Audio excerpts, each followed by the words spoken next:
Okay, it's time for my Monday weekly update, and I lost 4 pounds this week, but before you get all excited, I really didn't lose 4 pounds. Um, Last week, if you remember, I had a gain of 1.5 pounds, and I told you then I didn't think I really had the gain. I really thought it was water retention from eating out the preservatives and stuff that they use in the restaurant, so I didn't let it deter me, and sure enough, when I weighed myself on Tuesday, I lost the 1.5 pounds. So I do think that in that case I did lose 2.5 pounds. So I'm really proud of the fact that I did lose 2.5 pounds. So I'm 261 this morning, so I'm 1.25 pounds away from getting into the magic number of the 50s. So I'm really excited. I know I'm going to do it this time.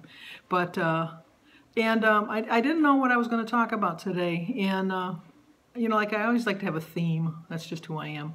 But I don't receive the paper. And every once in a while I receive a paper. I think it's a substitute carrier or something, and they throw out the paper on my porch or my driveway, and then I get it.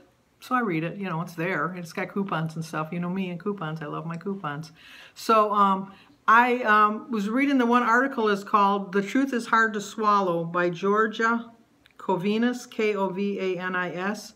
And she was basically talking about how she just doesn't, you know, worry about things, and she just she thinks that food's going to solve everything, and she doesn't pay much attention to anything. And it was kind of a little cute thing that really made her realize how she doesn't put anything, she always thinks of everything else and not herself first. Is she had some pizza one night and she left it on the counter, and she got busy doing stuff for other people, and she didn't pay that much attention to it, and it was dark, and she wanted to have the rest of the pizza, so she started eating it, and she felt like something was in her mouth. And so she turned the light on, and the pizza was coated with ants, and so she was eating ants. And that was her aha moment that you know, she's not taking care of herself. She's worrying about everybody else and not herself. So my quote is, it's really okay to stop putting everyone else first to do just what's best for you. So you need to do that every once in a while. You know, I'm very guilty of putting other people first ahead of me. But there was a part of this article that I wanted to read, and I forgive me, but I have to read it. I couldn't memorize it. But it really hit home with me. It really struck a chord. So, and she said, what's first for you? Putting yourselves first is something so many of us have difficulty doing for all sorts of complicated reasons. Maybe we resist because we're afraid doing so will make us seem selfish. Maybe we resist because we worry putting ourselves first will mean putting someone else or something else in the background, and their feelings will be hurt. Or that we love somebody so much, or somebody, I'm sorry, I gotta take my glasses off. I read better without my glasses. Or that we will lose someone or someone dear to us. Maybe we resent because we don't like ourselves enough to be the most important person in our lives. But it occurs to me that putting yourself first is the only way to make any sort of lasting changes in your life. This part really hit home with me because it's so true. I really like food. I turn to it in times of sadness and happiness, boredom and excitement, sickness and in health. It is my entertainment, my curiosity, and truth be told, sometimes it's my best friend. I need to like myself more than I like food. I need to put myself first until I'm my own best friend. If I don't do that, every diet I attempt will fail. And I agree with that so much. I always put everyone else ahead of me, and I just don't know why I do that. It's just something I've always done for the longest time, as long as I can remember. And I do turn to food as a substitute for stuff. When I do my monthly budget, I have the money to pay all my bills, but in the past I didn't. And it was always part of my cycle that as soon as I balanced the money and robbed Peter to pay Paul, that when I got all done doing my monthly budget, I would eat. I would reward myself with something fattening, a bowl of ice cream, a piece of cake, some cookies or something. I always did that. Now I'm in a position that I don't have to worry about that. I just have to write them down so that I remember what bill has to be paid at what time of the month, because my money comes in at different times of the month. I don't get a weekly check. So I have to figure it out.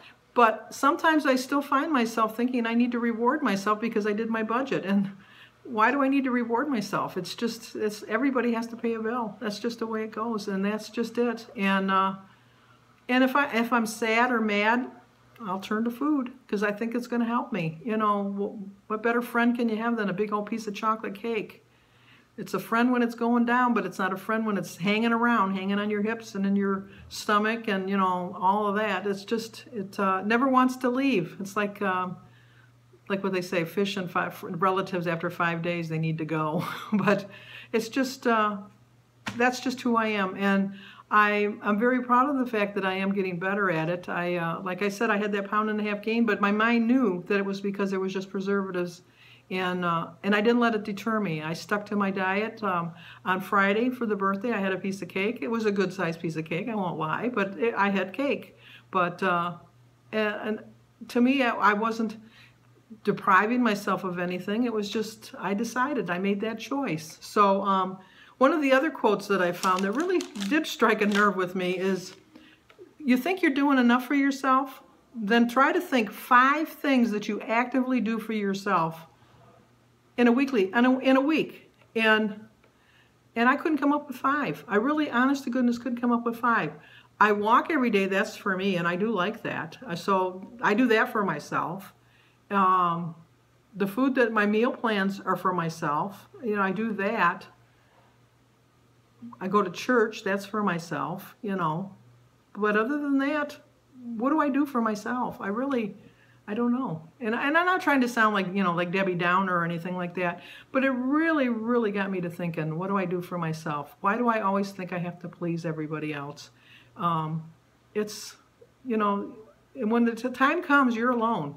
You know, when you're dying, you might have people all around you, but nobody else is going to die for you. You're going to die by yourself. And I always go back to death. That's just who I am. I just always worry about death. I have such a fear of death. But I don't know. Sometimes not enough of a fear to worry about what I'm eating. Because you know what? I'm killing myself by overeating. And I've finally figured that out. So I'm going to end with my quote again. It's really okay to stop putting everyone else first, to do just what's best for you. And that's what I'm going to do. I'm going to do what's best for me. And I know that all my friends and my family, they're going to support me in that decision. And they're going to say, you know, hey, Sandy, what took you so long? That's what you should have been doing all along. And it's not like it's not anybody's fault. I'm not laying blame on anybody. It's not anyone's fault. It's my fault. It's because that's what I do. Yeah, that's just, that's the way of the world. You know, if someone is going to offer to do stuff for you, you're going to let them do it. So I'm going to start putting myself first. So like this video, subscribe, comment, and share. And I will see you later.